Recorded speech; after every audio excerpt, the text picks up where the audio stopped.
নমস্কার। আজকে সাপ্তাহিক রাশিফল আলোচনা করব। এই সপ্তাহটা আপনাদের যে খুব ভাইটাল, আমাদের হিন্দু ধর্মাবলম্বী সকলের কাছে খুব ভাইটাল এই সপ্তাহটা। এই সপ্তাহটা প্রথমেই বলি, নববর্ষ, বাংলা নববর্ষ 1433 সালে নতুন নববর্ষ শুরু হচ্ছে। আবার এই বছর দীর্ঘদিন পর এত ক্লোজ টাইমে অক্ষয় তৃতীয়া। আমি অক্ষয় তৃতীয়া নিয়ে প্রোগ্রাম আপনাদেরকে দেওয়ার খুব চেষ্টা করব, যে কোন কোন রাশির কিরকম কি এফেক্ট হবে চেষ্টা করবো খুব। তাও বলে রাখি, একদম সপ্তাহের শেষ দিন হচ্ছে 19 তারিখ হচ্ছে অক্ষয় তৃতীয়া, অর্থাৎ 15 তারিখ হচ্ছে নববর্ষ এবং 19 তারিখ হচ্ছে অক্ষয় তৃতীয়া। দুটো দিনই কিন্তু আমাদের হালখাতা হয়, কেন এখন এই কম্পিউটার যুগে, এই মিডিয়ার যুগে অনেক হয়তো নতুন খাতা বানায়, তাও নতুন খাতাটা কিন্তু অনেকেই কেনেন। কিন্তু এই সপ্তাহ কিছু গ্রহ রাশি তার নক্ষত্র চেঞ্জ হবে, আবার রাশিও পরিবর্তন হবে। অবশ্যই প্রোগ্রামটা আমি কন্টিনিউ করব। তার আগে দুটো কথা আপনাদের বলে রাখি। অনেকেই হোয়াটসঅ্যাপে বা আমার কমেন্ট সেকশনে জিজ্ঞেস করছেন যে আমি তন্ত্রমতে কাজ করি, কারণ আপনারা সত্যি আপনাদের একটা কনফিউশন দেখেন, আমি সবসময় তন্ত্রমতে আলোচনা কথাবার্তা বলতে চাইছি। আমি সবসময় আপনাদের বলি, আমার যে 29 বছর 30 বছর যতদিন এই প্রফেশনে এসেছি, আমার তো একটা হচ্ছে আমার ফ্যামিলিগত বা বংশ পরম্পরা তন্ত্রের একটা ব্যাপার রয়েছে। দ্বিতীয় কথা, আমি এমন লোকের শরণাপন্ন বা এমন লোকের কাছ থেকে আমি আমার জ্যোতিষ শিখেছি, অ্যাস্ট্রোলজি শিখেছি বা তন্ত্র শিখেছি, সেটা আমার মানে জীবনের চরম সৌভাগ্য যাকে বলতে পারে। আমাকে হাতে ধরে সে শিখিয়েছে। সুতরাং তন্ত্রটা আমার রক্তে, তন্ত্রটা আমার মানে কি বলবো মনে। আমি মিডিয়াতে কেন এটা আলোচনা করি না, আপনারা প্রতি মুহূর্তে এটা বলেন বলে, তাই কেন তন্ত্রটা হচ্ছে গুপ্তবিদ্যা, গুহ্যবিদ্যা। যতটাই গোপনীয়তা মেনটেন করা যায়, অ্যাকচুয়ালি তান্ত্রিকরা কখন মিডিয়াতে বেশি নিজেকে প্রেজেন্টেশন করে না, এটা গোপনীয়তা সম্ভব। যেটি সেই ডাক্তারি সিস্টেমে মানে আপনার অপারেশন থিয়েটার ওটিটা গোপন জায়গাভাবে গোপনভাবে মেনটেন করে, সেটাই তন্ত্রটাও তাই। কিন্তু আপনাদের কিছুদিনের জনের এই ইয়েতে রিকোয়েস্টে আমাকে এটা বলতে হয়। এবার তন্ত্রে কি না হয়, তন্ত্রে এমন কিছু কাজ হয় যেটা নর্মালিটি অ্যাস্ট্রোলজিতে হয় না। তন্ত্র হচ্ছে অপারেশনের সমতুল্য। অনেক ক্রিটিক্যাল কন্ডিশন থেকে বের করে আনা যায়। আপনি দীর্ঘদিন একটা রিলেশনে ছিলেন, সেই রিলেশনটা কোনো এক পক্ষ বা আপনি বা আপনার অপোজিট পক্ষ আর রিলেশনটা কন্টিনিউ করার চেষ্টা করছে না, সে হয়তো অন্য কেউ আপনাদের রিলেশনের মধ্যে এন্ট্রি নিচ্ছে। সে আপনার অন্য বলতে আপনার সে প্রেম করছে তা নয়, দেখা অন্য থার্ড পার্সন যে মা বাবা হতে বা অন্য কেউ হতে পারে, ভাই বোন যাক হোক, সেটার জন্য আপনি রিলেশন, এইটা কিন্তু অবশ্যই তন্ত্রের মধ্যে ঠিক করা যায়। আপনি দীর্ঘদিন আইনি ঝামেলায় জড়িয়ে আছেন, কিছুদিন সেখানে বেরিয়ে আসতে পারছেন না, আপনি প্রচন্ড টাফ কন্ডিশনে পড়ে গেছেন, আলবাত করা যায়, আলবাত করা যায় সেই আইনি ঝামেলাতে বেরিয়ে আসার জন্য। আপনার বাস্তুটা এতটাই ডিস্টার্ব, আপনি মনে করেন শহরতলি বা মানে শহর কালচারে থাকেন, আপনি ফ্ল্যাটে থাকছেন, সেটা আপনার ডিমোলাইজ বা ভেঙে চুরে করার কোনো জায়গা নেই। কি করবেন? ফ্ল্যাটটা আপনি অনেক কষ্ট করে কিনেছেন, ভাড়া হলে না ছেড়ে চলে যেতেন, কিন্তু কেনা ফ্ল্যাট আপনি কি করবেন? আপনাকে অবশ্যই সেটাকে তন্ত্রমতে বাস্তুটা রেক্টিফিকেশন করে নিলে আপনি আবার নর্মাল জীবন করতে পারবেন।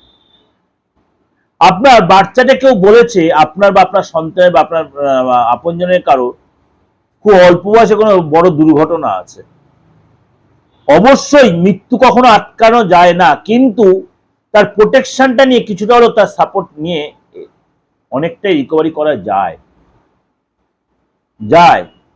আর অনেকে বলছেন এই যে যুদ্ধ কবে থামবে, যেমন যুদ্ধ থামার কিন্তু একটা পরিস্থিতি তৈরি হচ্ছে।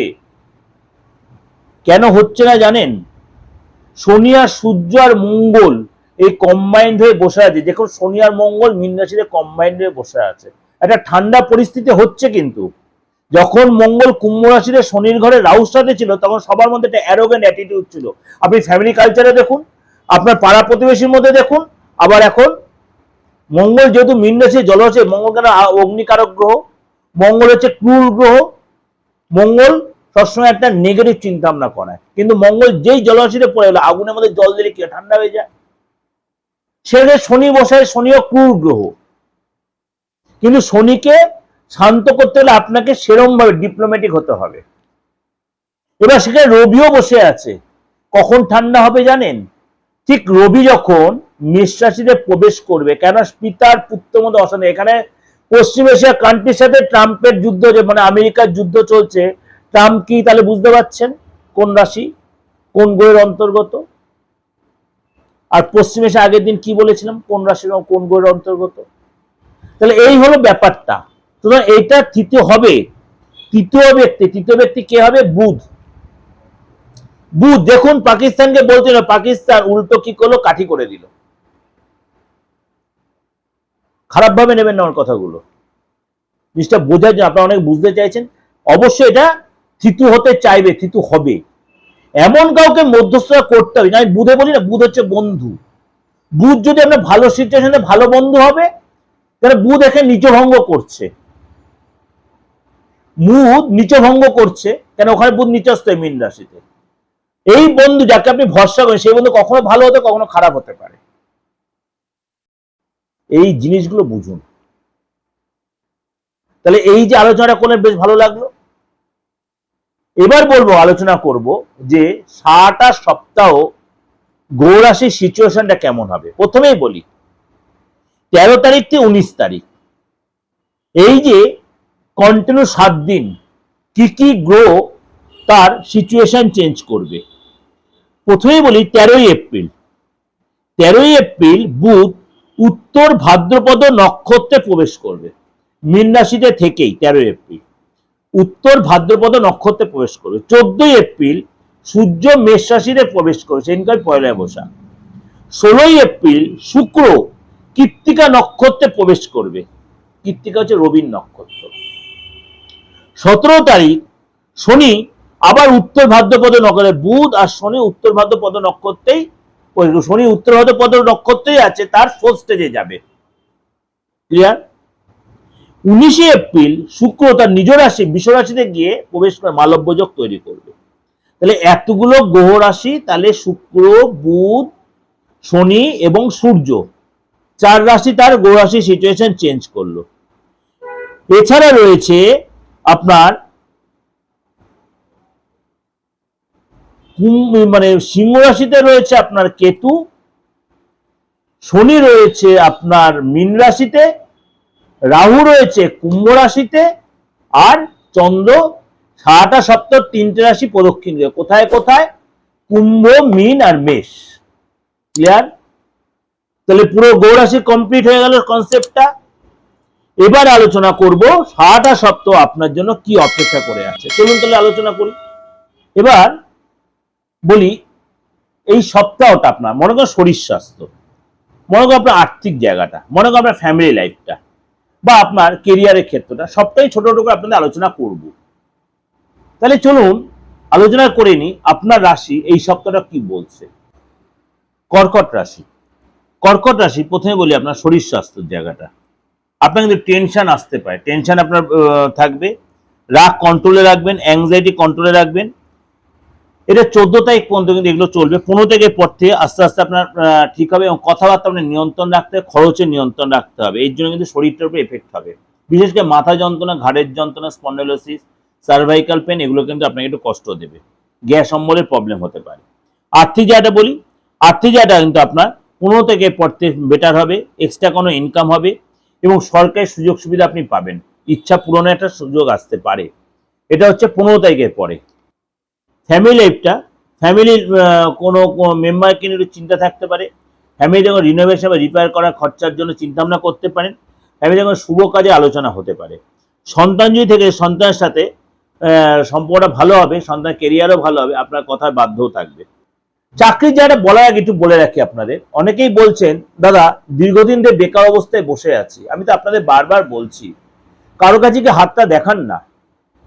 আপনি হাতটা দিয়ে আসলে বিশ্বাস করেন, যদি আমাকে মেসেজ করছেন যে মনে হয় প্রার্থনা কাছে আসবেন, আসুন না, একটা ফিজ দিয়ে দেখাতে অসুবিধা কি আছে? হাতটা দেখান, ফেসটা রিড করুন, একটা সেলফি তুলে পাঠিয়ে একটা সামান্য ভিজিট দিয়ে দেখান, সেটা আপনাকে যেতে হবে। কারো কাছে বলে বলে কথা বলে এসব করলে হবে না দাদা। হ্যাঁ হতেই পারে, আপনি পুরুষ হন বা মহিলা, প্রত্যেক মানুষ একটা সেলফ ডিপেন্ডেন্ট বা সেলফ সাফিসিয়েন্সি দরকার হয়।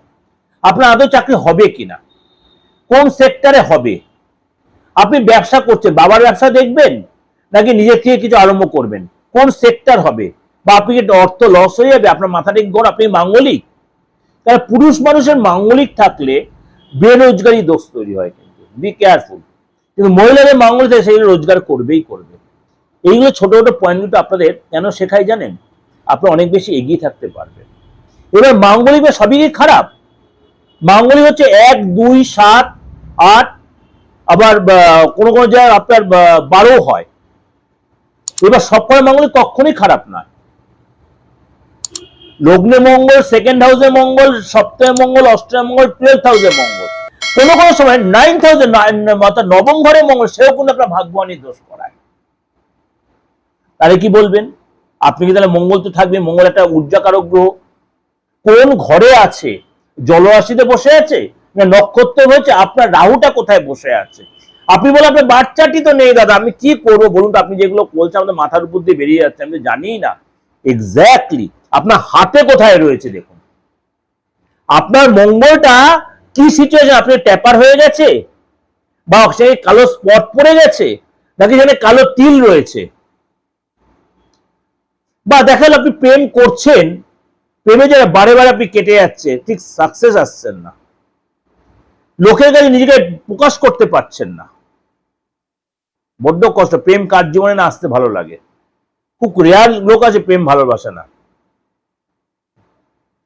সুতরাং এই জিনিসগুলো দেখার জন্য অবশ্যই সায়েন্টিফিক্যালি আপনার হাতটা, ফেসটা দেখিয়ে প্রপার প্রেডিকশন করিয়ে প্রপার প্রতিকার করানো প্রয়োজন, অবশ্যই প্রয়োজন।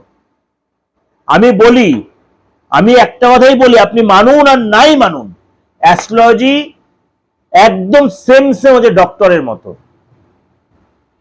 রোগ ধরলে ওষুধ সময় মতো দিলে, তার প্রতিকার নিলে আপনি 100 না 1,00,000% এখানে রিটার্ন রেজাল্ট পাবেন। আপনি এমন একটা নক্ষত্রে জন্মেছেন, সেই নক্ষত্রটা হয়তো কোনো দিক দিয়ে আপনার নেগেটিভ হতেই পারে, 27টা নক্ষত্রের মধ্যে নেগেটিভ হতেই পারে। আপনি যখন জন্মেছেন আপনার বাবা মা তো অত কিছু বিচার করে হয়নি, হতেই পারে। সেই নক্ষত্র আপনার নেগেটিভিটিটা কাটানো যায়, কি করবেন? আপনি নেগেটিভিটি নিয়ে বসে থাকবেন? আপনার ডেভেলপ হবে না, না কখনোই না। সেটাও তন্ত্রমতে প্রতিকার করা যায়, অলবাত যায়। আমি বলছি করা যায় তো করা যায়, কিন্তু বারবার বলছি ডাক্তার চুজ করাটা আপনার উপর, এটা মাথায় রাখবেন। চলুন তো চাকরির কথা একটু আলোচনা করিনি। আপনার এই সপ্তাহে আপনার চাকরি জায়গাটা কেমন? আপনি নিজে যদি চাকরি করে থাকেন, কাজের জায়গাটা কিন্তু একটু সতর্ক থাকতে হবে। তাও কাজের যে অফিস পলিটিক্স, সেটাতে নিজেকে দূরে রাখবেন। এবং এই সময় কিন্তু ইনভেস্ট ভুলেও করবেন না, ইনভেস্ট করে কিন্তু লস হয়ে যেতে পারে, ইনভেস্ট করে কিন্তু লস হয়ে যেতে পারে। বি কেয়ারফুল এই জায়গাটা। কাজের জায়গাটা কিন্তু 15 তারিখ পর্যন্ত সতর্ক থাকবেন, অফিস পলিটিক্সে নিজেকে দূরে রাখবেন। 15 তারিখের পর থেকে কাজে এটা আপনার কিছুটা সাপোর্টিং হবে, আপনার আস্তে পেপারে আসবে, এবং পৈতৃক সম্পত্তি থেকে লাভ হবে। পুরনো কোনো ঝামেলা অশান্তি যেগুলো ছিল সেটা অনেকটাই মিটে যাবে, অনেকটা আপনার পেপারে আসবে। ব্যবসা জায়গাটা বলি, এই সময় কিন্তু আপনার একটু সতর্ক থাকবে। ব্যবসা জায়গাটা পয়সা ইনভেস্ট করবে, লস হয়ে যেতে পারে। এবং এই সময় কিন্তু আপনাকে সেল বাড়লেও আপনি সেলটা যে করছেন দেখবেন বেশি টাকা ধার দেবেন না। সেল হয়তো হয়ে গেল, আপনি টাকা তুলতে কিন্তু আপনার অসুবিধা হতে পারে। সেটা 15 তারিখ পর্যন্ত। 15 তারিখের পরে সূর্য যখন মেষ রাশিতে, তখন কিন্তু আপনার সময়টা পেপারে আসবে। দাম্পত্য লাইফটা মোটামুটি ঠিকই থাকবে। 14 তারিখ পর্যন্ত বাদ বিবাদ অশান্তি হতে পারে, 15 তারিখ থেকে সেটা ঠিক হয়ে যাবে। এবং পার্টনার শরীরটা মাঝে ডিস্টার্ব হলো, সেটা কিন্তু খুব একটা ফ্যাক্টর হবে না, 15 তারিখের পর ঠিক হয়ে যাবে। এই যে ওভার একটা ডিসকাশন করলাম, আপনাদের দেখুন যেটা কমিটমেন্ট করেছেন প্রথম থেকে একদম আর্থিক জায়গাটা থেকে শরীর স্বাস্থ্য অবধি, অবশ্যই আপনাদের কিন্তু সপ্তাহটা এরম ভাবেই কাটবে। যদি মনে আমার সাথে যোগাযোগ করবেন যে কোনো প্রয়োজনে, খালি একটাই কথা বারবার বলছি, মৃত ব্যক্তিকে বাঁচানোর ক্ষমতাটা আমি এখনো আয়ত্ত করতে পারিনি। তাছাড়া মোটামুটি আমি অনেকটাই আপনাদের হেল্প করতে পারি এই তন্ত্র মতে, কিন্তু প্রত্যেকের রিমুনারেশন, উইদাউট রিমুনারেশন আমি পারি না, করবো না। আপনি অনলাইনে করুন, অফলাইনে করুন, দেশে হোক বিদেশে হোক, যে ধর্মের হোক, যে বয়সের হোক, যে পুরুষ হন মহিলা হন, আমার কোনো অসুবিধা নেই। আপনি যে কেউ আসতে পারেন, যে কোনো ধর্মে, যে কোনো, আমার এসব কোনো প্রেজুডিস নেই, আমি সবার জন্য আছি। কিন্তু আমাকে প্রপার ফিস, প্রপার রিমুনারেশন কিন্তু আমাকে দিতে হবে, একদম ক্লিয়ার বলছি। আপনি যে কোনো প্রবলেম পড়ুন, আমি সলভ করার জন্য আছি। কার দুদিনে হয়, কার হয়তো 2 সপ্তাহ লাগে, কিন্তু কথা যখন দেব করে দেব। যাই হোক, ভালো থাকবেন। ভালো দুটো খুব সুন্দর দিন পেয়েছেন, একটা 15 তারিখ পেয়েছেন, একটা 19 তারিখ পেয়েছেন।